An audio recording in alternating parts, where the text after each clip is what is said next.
Você pode se sentar. Quantos aqui estão vivendo uma expectativa de um novo tempo, de um novo dia, de algo novo acontecer na sua vida? Que bom, nossa vida com Deus é assim, ela é dinâmica. Ela não é uma letargia, uma morbidão, ela é algo dinâmico. Quando nós nos propusemos a tratar dessa temática Novos Tempos, Novos Rumos, nós queríamos justamente fazer você olhar um pouquinho para frente, porque tem muita gente que fica vivendo só olhando para o retrovisor, e é importante você colocar alvos, principalmente espirituais, e em Cristo Senhor Jesus. Mas não tem como negar que a vida tem dias bons e tem dias maus. E os dias bons são fáceis de viver, né? Tudo funciona, tudo dá certo. O grande desafio é viver os dias maus. Superar especialmente os dias ruins, que fazem parte da vida humana. Dias de lutas, dias de conflitos, de adversidades, de problemas, de saúde, enfermidade, dias de angústia, dias de depressão e de desencontros. Há tempo para todo propósito, já dizia o pregador Eclesiastes, para todo propósito debaixo do céu. E nós precisamos aprender a lidar com a vida nos dias bons e nos dias maus. Quero convidar você para pensar um pouquinho sobre tempo. Efésios 5, 15 e 16. São 2 versículos. É um texto que eu já prego bastante, já preguei várias vezes, mas estou com uma ótica diferente hoje. Queria compartilhar com vocês sobre esses 2 versículos que dizem o seguinte. Portanto, vamos ler juntos? Portanto, vede prudentemente como andais, não como necios, e sim como sábios, remindo o tempo, porque os dias são maus. Pai, pedimos ao Senhor que, com graça e misericórdia, Tu estejas nesse ambiente, trabalhando o nosso coração, trabalhando a dinâmica do raciocínio para proclamar a Tua palavra, de forma que ela seja inteligível e seja aplicável e seja fácil de compreensão. Nós pedimos assim a Tua bênção em nome de Jesus. Amém. Paulo escreve várias cartas, uma delas foi à igreja de Éfeso. Ele escreveu entre os anos 60 e 61 e ele estava na prisão.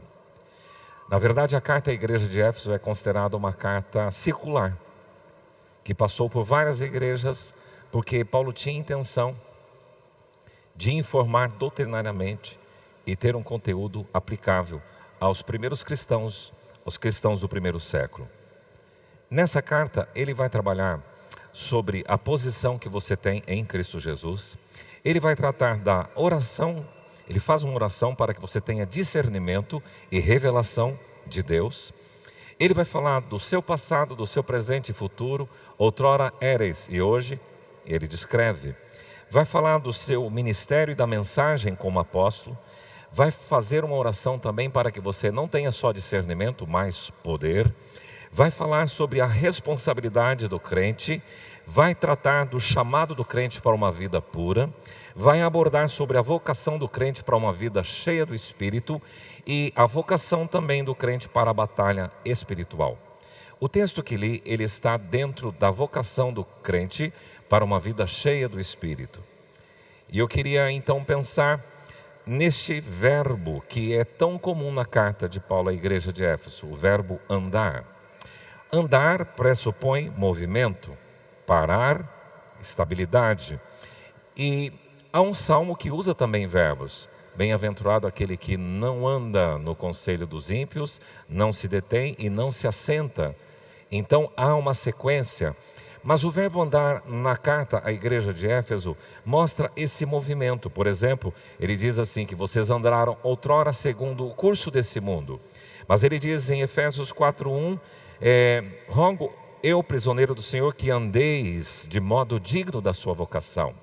Em Efésios 4:17 ele diz, digo e no Senhor testifico, que não mais andeis como também andam os gentios. E o 5:15, vede prudentemente como andais, que foi o texto que eu li. Portanto, o meu tema vai ser o tempo oportuno, porque ele diz remindo o tempo, andar em várias circunstâncias, mas aqui ele objetiva um enfoque principal, o tempo e eu diria o tempo oportuno. Na língua grega, nós encontramos o tempo oportuno. A gente poderia dizer que ele é um dos tempos que as Escrituras nos trazem. Vocês sabem que no português, a gente tem uma palavra para amor, mas na língua grega nós temos 4 palavras gregas que vão ser traduzidas para uma única palavra em português.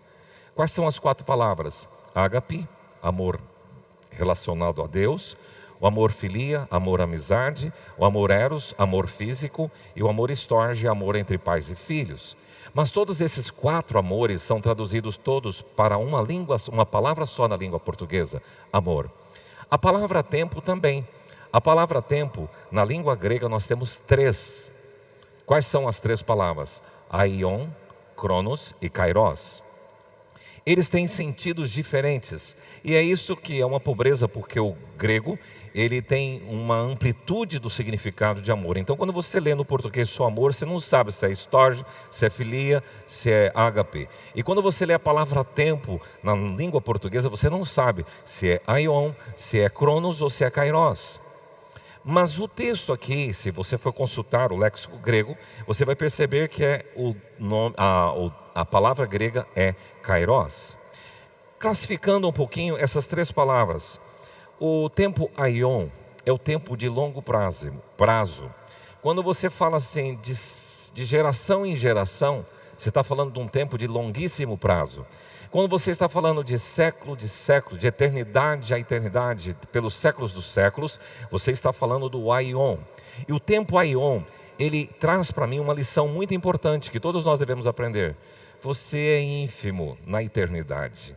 Você vive 70, 80 anos e nós temos milênio, nós temos mais de anos, muitos anos, eternidade. Então, o tempo aion ensina a sua insignificância. Então, larga a mão de ser soberbo, prepotente, orgulhoso, arrogante, porque dentro do tempo de longuíssimo prazo você ocupa um espaço pequeno. O tempo cronos é o tempo que as pessoas mais conhecem, que é esse tempo que aflige de nós todos. Aqui mesmo eu tenho um marcador 8:12 e eu tenho horário para terminar. Esse é o cronos. Quando se fala em segundos, em minutos, em hora, em dias, em anos, em semanas, meses e anos, séculos, nós estamos falando do cronos, a cronologia. Nós estamos tratando do tempo cronos, é o tempo que as pessoas mais conhecem. Mas hoje nós queremos falar do kairos, que significa tempo oportuno. E eu quero então ver algumas coisas com você, para que você entenda melhor o kairos, o tempo oportuno. Eu quero pensar com você sobre o entendendo o tempo. Repita comigo: entendendo o tempo, discernindo o tempo, qualificando o tempo e otimizando o tempo. Eu quero olhar com vocês de forma bem rápida essas 4 coisas sobre kairos. Entendendo o tempo. Eu queria que verificasse, está um cheiro de queimada aqui para trás. Só dá uma olhadinha, não sei se soltaram muita fumaça e está esse cheiro da fumaça, mas está cheiro de queimada aqui para trás. Falar do tempo e conceituar é tentar entender a diferença entre esses 3 tempos. Porque quando eu entendo o tempo, eu preciso aplicá-lo na minha vida. Quando eu falo de cronos, vocês todos têm o mesmo dia de 24 horas e todos devem saber utilizar bem esse tempo. Tem gente que dorme 8 horas, acorda e já tem um dia produtivo, e esse dia de 24 horas essa pessoa faz render. É curioso que as pessoas mais disciplinadas, elas aprendem dentro do cronos a ter uma vida potencializada.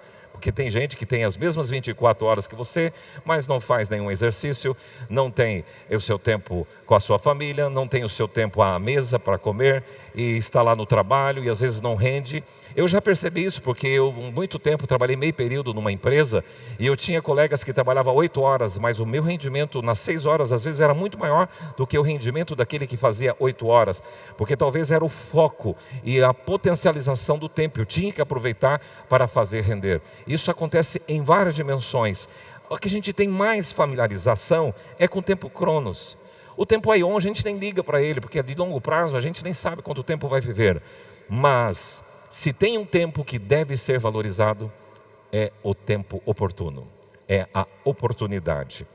Porque quando se fala em Kairos, nós estamos falando da medida exata, do momento certo, do tempo que deveria acontecer, o tempo oportuno, o tempo próprio. Tem a ver com algumas oportunidades. Por exemplo, há uma palavra no Evangelho de Lucas 19:44 que diz assim: e vão arrastar os teus filhos dentro de ti, Israel, não deixarão em ti pedra sobre pedra, porque não recebestes ou não reconheceste a oportunidade, o kairos da tua visitação. Ele está dizendo assim, Jesus está dizendo para os seus ouvintes, vai acontecer lá na frente, vai invadir a cidade de Jerusalém, porque vocês não conseguiram perceber, vocês não conseguiram ler a oportunidade que vocês tiveram de encontrar Jesus, que é esse que falava para eles. Então ele chama isso de tempo oportuno, perderam a chance, a oportunidade. Gálatas 6:10 diz assim, Paulo, por isso, enquanto você tiver kairos, você tiver tempo oportuno,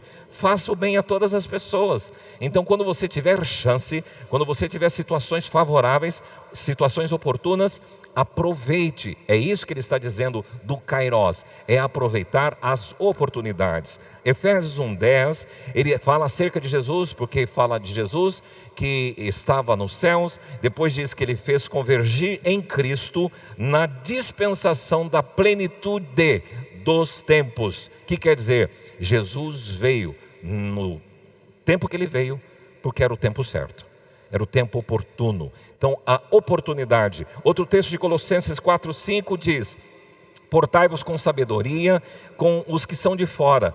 Então você vai numa festa de aniversário de uma pessoa que não é crente, então ele diz, viva lá com sabedoria e aproveite a oportunidade. O que é isso? Não é a oportunidade de comer bastante, a oportunidade de no aniversário fazer contatos com pessoas que são de fora. Então, quando se fala em kairos, nós estamos falando de oportunidades que a gente tem na vida, desde criança até a fase adulta, você tem N oportunidades e você tem que aproveitar. Isso então é preciso compreender, discernir e entender o que é o tempo. O kairos é isso, é aproveitar as oportunidades. A palavra oportunidade é uma palavra do latim, opportunitas, com o sentido de situação ou ocasião favorável. É a tempestividade, é a circunstância oportuna, propícia para que alguma coisa aconteça. É uma circunstância útil, benéfica e vantajosa. É uma conveniência, uma utilidade, quando o kairos, a oportunidade, bate à porta da sua casa. E não se pode perder oportunidades. Tem gente que recebeu a oportunidade e não aproveitou. E alguém já disse, você já viu o cometa, quando você está contemplando o céu, de repente, o cometa, e a pessoa vai olhar, piscou, dançou. Não é assim? A oportunidade é assim. Ou o meteoro, que a gente fala cometa, mas às vezes é um meteoro descendo, olha lá um meteoro, e quando a pessoa vai olhar já sumiu. Por quê? Piscou, dançou. Oportunidade tem muito a ver assim. Ela aparece e se você não captou, ela vai embora e você perde a oportunidade. Então você precisa entender que o kairos é o tempo oportuno. Agora, segunda coisa, você precisa discernir o kairos. Discernir é perceber ele. Será que isso aqui está sendo uma oportunidade ou é uma cilada? Porque às vezes a gente pensa que é oportunidade, mas é cilada. Mas o discernimento é uma palavra bíblica que te ajuda a perceber espiritualmente se aquilo é bom ou ruim. E nós precisamos buscar o discernimento de Deus. Há uma época da vida de Davi que ele chama alguns da tribo de Issacar. Isto está registrado no livro de Crônicas, porque ele diz assim que são conhecedores de épocas. Eles conseguem discernir esses movimentos. Você sabe que nós estamos vivendo alguns movimentos que entram no aspecto político, no aspecto econômico, que entram no aspecto global, e a gente às vezes não tem discernimento para entender. E é isso que ele está dizendo, o kairos, tem algumas coisas que no kairos de Deus de fato vão acontecer e nós precisamos discernir. Daniel era um homem que estava dentro do Império Babilônico e poderia estar lá revoltado, por que eu vim parar aqui, por que o meu povo foi soterrado lá naqueles lugares, por que aquele meu povo foi destruído, e ele estava lá tentando discernir o kairos, a oportunidade do Senhor. Buscar discernimento para entender os dias maus, que eu comecei dizendo sobre isso. A palavra dia tem a ver com nascer, que é lá no norte leste, ao pôr do sol. Isso é um dia. O dia civil é um espaço de 24 horas. Então ele diz, os dias são maus, estão aí, esta expressão está aí no texto. A palavra mal significa mal com U, aqui não é mal com L, contrário de bem, mal com U é contrário de bom. Vocês aprenderam isso? E questão de vestibular, de concurso, mal com U é contrário de bom, mal com L é contrário de bem. E esse mal com U significa dissabor, aborrecimento, fadigas, pressões, tormentos, demandas, estresses, coisas árduas e perigosas que trazem dores e problemas ao seu coração. Todo mundo enfrenta dia mau. Esses dias atrás, era uma manhã, acordei muito ruim. Conversei com uma pessoa que a gente sempre tem um contato de mentoria e foi um tempo de eu chorar diante do Senhor. Era um dia muito mau para mim. Mas algo fantástico aconteceu, não sei por que cargas d'água naquele dia. Havia uma canção em inglês, eu não sou muito bom em inglês, mas a melodia com a letra que eu pude discernir um pouco, Deus falou muito ao meu coração. Espírito, come, vem sobre mim, vem Espírito. E naquele dia Deus me restaurou forças, porque eu tentei discernir, Senhor, por que eu estou vivendo esses dias maus? E nos dias maus você tem que ser fortalecido no Senhor para discernir e aprender com aquilo. Jesus, na oração que Ele nos ensinou, Ele disse assim, não nos deixes cair mas livra-nos do mal. E aqui o mal que Ele usa também tem a ver com o bem, o contrário de bem, o mal no sentido do maligno. E nós pedimos ao Senhor, no dia mau, que a tua visitação esteja sobre mim. Salmo 94, 12 diz, bem-aventurado o homem, Senhor, a quem tu repreendes e ensinas a tua lei, para lhe dares descanso nos dias maus. Deus vai nos dias maus te visitar. Há um salmo que eu uso muito, Salmo 94, 19. Nos muitos cuidados que dentro de mim se multiplicam, as tuas consolações me alegram a alma. Olha só uma gangorra aqui, com apoio no meio e aquela tábua em cima. Vem sobre você, tem um apoio aqui, os cuidados, a tua gangorra faz assim. E você pede, Deus, tira esses cuidados, tira essas tensões. Ele não tira. O que Ele faz? Manda as consolações desse lado. E aí a sua vida equaliza. Salmo 94, 19, pode escrever, depois grife na sua Bíblia. Repita comigo, nos muitos cuidados que dentro de mim se multiplicam, as tuas consolações me alegram a alma. Se tem cuidados, tensões, apreensões, os dias maus, Deus tira? Não. Ele te dá compensação com as consolações do Senhor, que é a visitação do Espírito que eu falei para vocês, que eu recebi nesse dia mau. Tempo oportuno, kairos, você precisa entender, você precisa discernir. Terceiro lugar, você precisa qualificar, ou qualificando o tempo, kairos. Eu uso essa palavra qualificar, porque ele diz assim, vede prudentemente como andais, não como necios, e sim como sábios. A palavra vede é observe, perceba, é discirna, é entenda. É tipo assim, veja como você se porta, como você se comporta, como é a sua postura.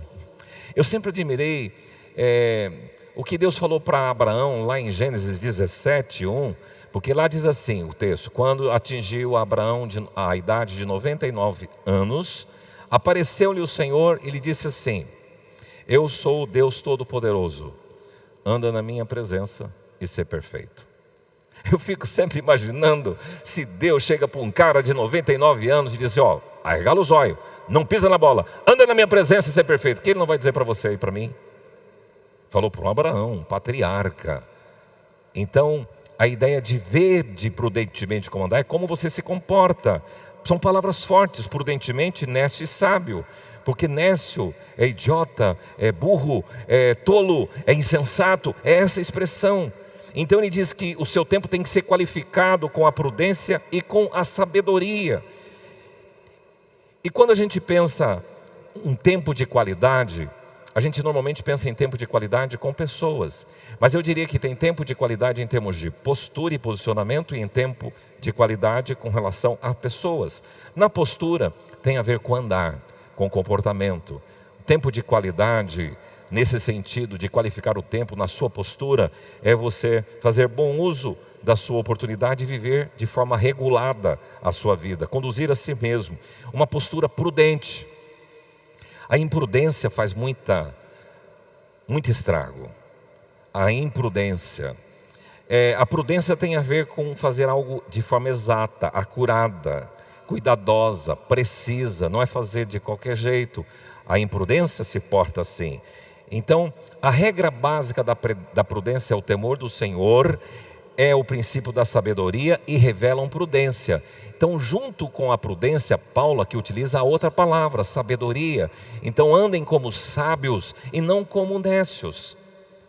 Interessante que na língua grega a palavra a, ela sempre é antítese da outra palavra.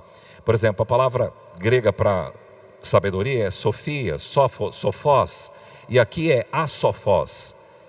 Nécio é asofós e sábio é sofós. Então, ele está dizendo que você tem que se comportar na vida de forma inteligente, de forma sábia, na sua postura. E o temor do Senhor é o princípio da sabedoria.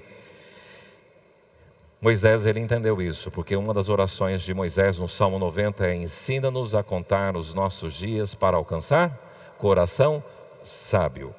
É isso que você precisa. Em termos de relacionamento, aqui entra também essa questão de você aprender a qualificar o tempo, é viver de forma intensa com as pessoas que estão te cercando. Gary Chapman, ele escreveu As 5 Linguagens do Amor.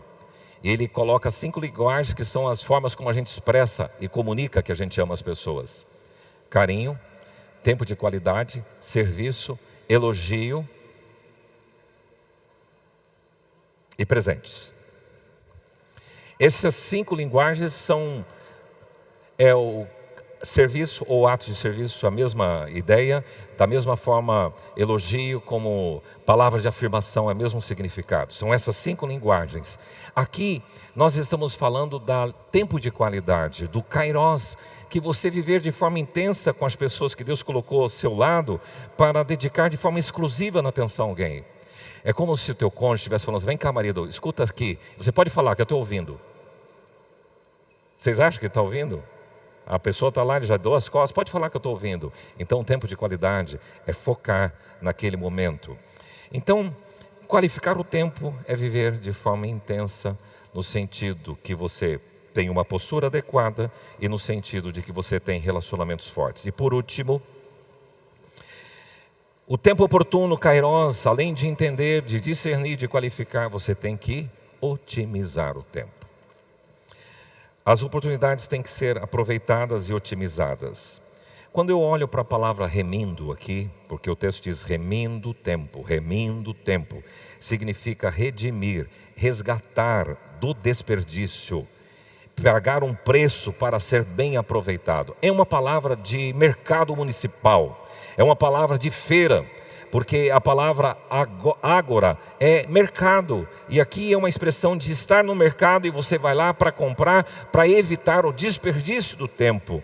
Então aqui o tempo de qualidade entra na termos de realizações, mas agora de otimização. O que é isso? Foco. Dedicar total atenção naquilo que você faz. Eclesiastes diz assim: tudo quanto vier à tua mão para fazer, faça conforme todas as tuas forças. O que é que Deus deu para te fazer? Deu aquele entulho para te lá da frente de casa, faça com todas as tuas forças. Você tem um desafio, tem aquele monte de roupa para você lavar, faça conforme todas as tuas forças.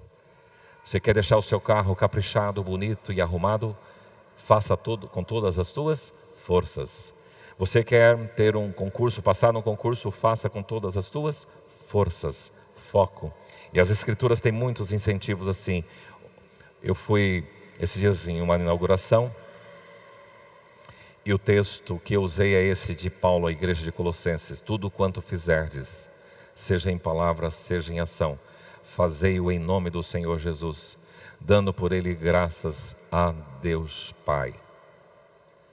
É isso que você tem que fazer. Tudo o que você fizer, faça como se fizesse para o Senhor. E Senhor, o nosso chefe, ele gosta de coisas bem elaboradas.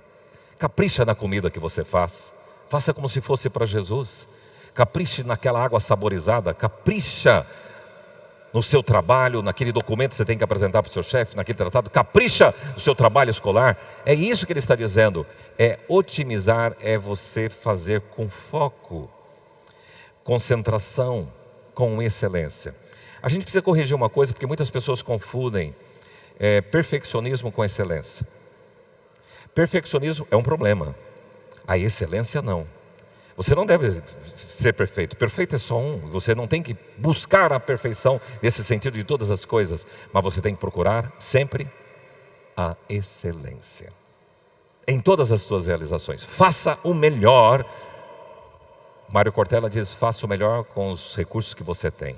Faça o seu melhor dentro dos recursos que você tem. É isto. Eu sou da época do Romário e do Dunga, jogadores. Hoje eu nem conheço o nome de muitos jogadores. Mas quantos aqui conheceu o Romário e o Dunga jogando? Levanta a mão. Então aí vocês vão entender o que eu vou dizer. Depois, quem não entendeu, pergunta para esses aí que levantaram a mão. Eles, para mim, personificam um com estilo de garra e outro com estilo de técnica. Quem é o de garra? Romário ou Dunga? Quem é com garra? Romário ou Dunga? Dunga. Quem é técnica? Romário ou Dunga? Romário. Cara bom, técnico tal. Agora, no ambiente de trabalho, no dia a dia, uma pessoa que otimiza o seu tempo, ela tem técnica ou ela tem garra? E você gosta de trabalhar mais com pessoas que têm técnica ou que têm garra? Porque nem todas as pessoas que têm técnica têm garra. Agora, a pessoa que tem garra, ela pode superar a sua técnica. Eu, pessoalmente, no sentido administrativo, de gestão, sempre prefiro pessoas com garra. Porque a gente tem gente que tem um potencial, sabe tudo, mas na hora de praticar, na hora de realizar, na hora de fazer acontecer, não acontece. Aqui entra a otimização que esse texto me apresenta. Eu estava num Lava Rápido e vi toda a família envolvida. Falei, que lindo, isso é otimizar. Porque tinha criança, tinha uma moça, tinha o pai, todos envolvidos ali lavando e trabalhando nos carros. Estive recentemente numa fazenda, num retiro, e vi um menino que cresceu naquele lugar ajudando o pai a cuidar dos animais na lida do gado. E você, pai, pode ser um excelente promotor da otimização do kairós do seu filho. Gabriel, quando era menino, filho, era legal você aprender algumas coisas. A gente empurrou ele um dia para uma panificadora. E ele foi aprender a fazer biscoito. Sou Urias era daqui dessa igreja, hoje já é falecido. Foi lá, ficou um tempo na confeitaria, trabalhando com panificação. Outra vez a gente empurrou ele, filho, você precisa aprender um pouquinho sobre administração. E mandamos para uma empresa, que é também alguém aqui dessa igreja, ele ficou lá, e a pessoa fez um crachá, ele estava lá se sentindo importante, ele estava aprendendo muita coisa. Daqui um dia nós empurramos ele, você precisa fazer vestibular, cara, você quer fazer medicina? Então empurramos ele para São Paulo, ficou 3 anos fazendo cursinho para aprender. Acabou o vestibular, passou na Universidade de Medicina, aí está tudo tranquilo, ele passou em janeiro, ia ficar até julho, porque começaria a universidade em julho. Falei, nem, agora nós vamos mandar ele para a África, que nós tínhamos um primo lá para aprender inglês. Falou, agora que ele vai ficar com nós. Falei, não, ele precisa otimizar o seu kairós. E ele foi, ficou 4 meses na África do Sul e aprendeu inglês. E depois fez o seu curso, e a gente tem que ensinar a otimizar. Os seus filhos têm que aprender a otimizar o tempo, a aproveitar o kairós. Hoje ele é um médico formado, trabalha na Unimed Imperatriz, e achei muito lindo, porque esses dias ele veio de férias aqui e falou, pai, eu tenho uma reunião na Unimed de Dourados, eu tenho uma reunião na Unimed de Campo Grande. O que é isso? Otimizando, fazendo prospecção. É um indivíduo que está com a vida pensando na frente. Isso é otimizar, porque as oportunidades surgem, mas você tem que se apresentar. Vocês estão entendendo? Desculpe ter colocado um exemplo particular, mas você, pai, pode ajudar muito na otimização do seu filho. Agora, ele tinha horário para tudo, desde criança aprendeu. Tem horário de levantar, horário de estudar, horário de ter o seu lazer, tinha tudo o seu horário. Quem aprendeu? Quem ensinou? Os pais vão ensinar os seus filhos a otimizar o seu tempo. E é bom empurrar gente assim, porque esses caras voam onde? Agora, você que não tem, você pai que não estimula o seu filho, eles vão ficar lá assim, "Ei, vai para a escola, meio arrastando, vai assim, meio com o pé assim." Cara, postura é isto. Kairós é tempo oportuno. E você precisa então entender esse Kairós, discernir esse Kairós, entender o que é a diferença entre um e outro, Kairós, Aion e Cronos, discernir esse tempo, viver um tempo de qualidade e otimizar o seu tempo. Sabe quem é o exemplo maior para mim? Cristo Jesus.